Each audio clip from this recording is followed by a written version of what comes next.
Fans of Marvel and its many properties are aware of the company's exponential growth. Marvel's success has skyrocketed since being purchased by Disney back in 2009. The brand has found massive success branching away from its comic roots and exploring other forms of media. Their multitude of franchises have found plenty of success in video game adaptations. This includes Insomniac Games' Spider-Man and Spider-Man Miles Morales, as well as Crystal Dynamics' Avengers. This year, Guardians of the Galaxy received an all-new video game adaptation.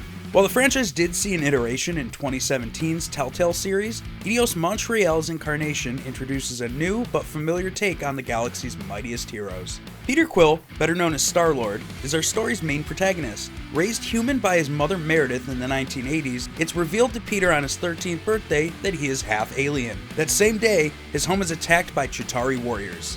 Meredith is mercilessly killed in front of her son, following the abduction of Peter himself. Forced to grow up with space pirates, he eventually breaks free to enlist in the Galactic War. After serving his galaxy, Peter, now going by the alias Star-Lord, rallies up a group of flawed but functional mercenaries to lead them into a career of heroes for hire. Marvel's Guardians of the Galaxy is composed of the ragtag team fans of the franchise know and love: Gamora, the deadliest woman in the galaxy; Drax, the Destroyer; Rocket, the genetically modified experimentation; and Groot, the last living Flora Colossus. While the characters are based on previous iterations, this game should be considered an alternate universe. While their alternate versions can take some time to get used to, the attachment to them grows as the story progresses. Players will discover more about each member's past through key campaign elements and clever usage of flashbacks. Marvel's Guardians of the Galaxy is a slow burn, but tells an incredibly robust story and really fleshes out each of the Guardians.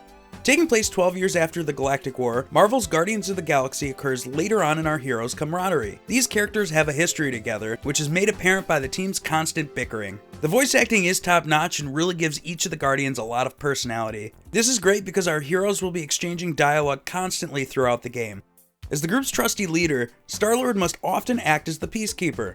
Star-Lord will find himself forced to make decisions for the group, which impacts specific narrative sections. While some choices early game will determine the outcome further down the road, these are nothing monumental. They do, however, promote replayability, as hardcore fans will want to go back and see the alternate paths. Marvel's Guardians of the Galaxy is a fairly straightforward single-player adventure game. While some gameplay mechanics do take influence from more open-ended genres, this title is a linear action-adventure at heart. The majority of the game will see players exploring environmentally dynamic locations. These contain entertaining dialogue sections, coupled with platforming and light puzzle solving. Players control Star-Lord directly, while also leading orders to fellow teammates. Each of the Guardians of the Galaxy have environmental abilities, which are required to traverse specific sections. Groot can be used to levitate specific panels, which grant Star-Lord access to higher terrain.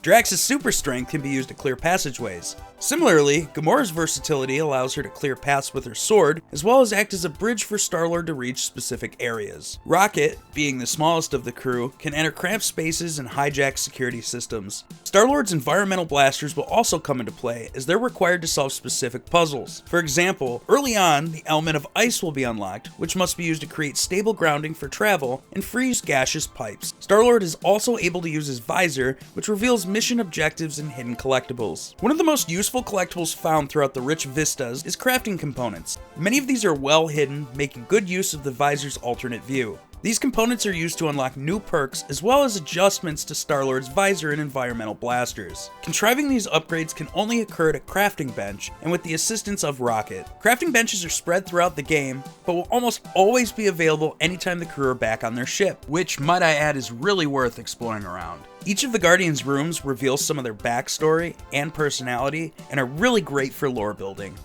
The rich storytelling and exploration of Marvel's Guardians of the Galaxy are divided by combat sections. These see our protagonist, Star-Lord, shooting his blasters and engaging in melee combat, all while directing his teammates. Star-Lord's blasters are pretty straightforward to control, using L1 to aim, R2 to shoot, and R1 to shoot elemental properties. Combat becomes more complicated, factoring in that Star-Lord needs to direct his comrades.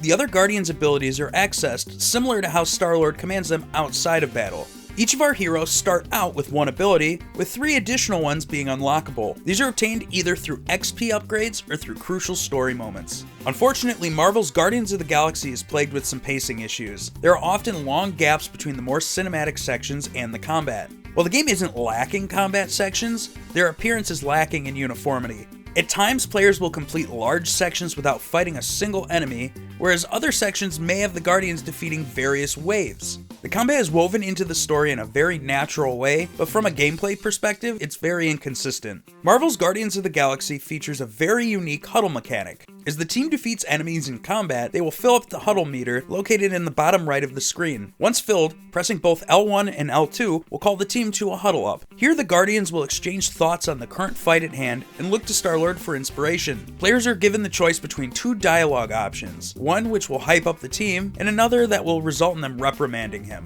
Choosing the correct answer will cause all members to gain a boost in damage power, while choosing the wrong answer will only power up Star-Lord's damage. Right or wrong, calling a group huddle will always revive any stunned teammates. Star-Lord will also play a song from his cassette deck, which will act as the background music for the remainder of the battle.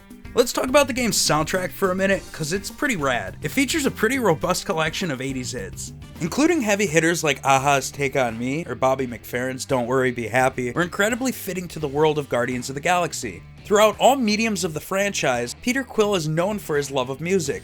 A truly laugh-out-loud moment occurred when he failed to motivate his team, and Rick Ashley's Never Gonna Give You Up played throughout the battle. How many times can you say you were rickrolled while playing a game? I can. 1.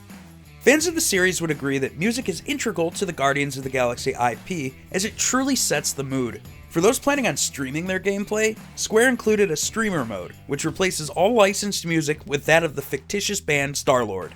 The made-for-game music is actually very well produced. That said, it truly feels like something is missing without the licensed songs being included. Trust me when I say, just play it with the licensed music enabled. You're not missing out on anything, as the Star-Lord music is still available in either mode.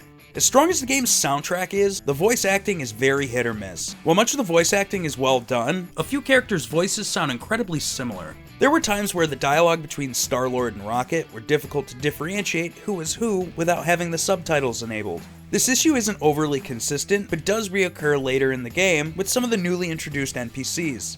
Besides character voices blending at times, most of the Guardians sound great. Groot and Drax's voices are perfectly matched to their characters. While subjective, Gamora's voice really just didn't mesh with her character for me. The landscapes in Marvel's Guardians of the Galaxy are visually stunning. With the help of the PlayStation 5's ray tracing capabilities, colors are vastly vibrant. The game's atmospheric worlds are very strange, and I mean that in the best way possible. Eidos-Montréal's development team really dug deep into the franchise's lore and came up with some incredibly unique locations. Besides environmental pop-in during some of the exploration sections, Marvel's Guardians of the Galaxy is very pleasing on the eyes. Character models are hit or miss, as the development team took creative liberties. These alternate versions of our heroes definitely take some getting used to, but players will learn to care as more time is spent with them. Personal preference here, but why does Star-Lord look like such a douche? Why didn't they just have Chris Pratt reprise his role and use his likeness? I mean, he's already invading my childhood voicing Mario and Garfield. He'll always just be Andy living in the pit to me, though. Marvel's Guardians of the Galaxy was sort of just announced and then released a few months later without any information on it really being given. This tactic is typically the sign of a bad game, but Eidos-Montréal did not disappoint. Going in, my expectations were incredibly low, but as I played through the story, the game grew on me more and more. Call it a slow burner if you will, but those who give it a fair shot will not be disappointed. Eidos-Montréal's video game adaptation of the Galaxy's Mightiest Heroes is an excellent homage to the series' legacy. The game is great, and I highly recommend it. Hey guys, just wanted to say thanks for watching this video. Any and all activity on the channel really helps out, so make sure to leave a like, leave a comment, subscribe, and hit that notification bell for future videos. Your support helps encourage me to keep going with this content. Until next time, peace.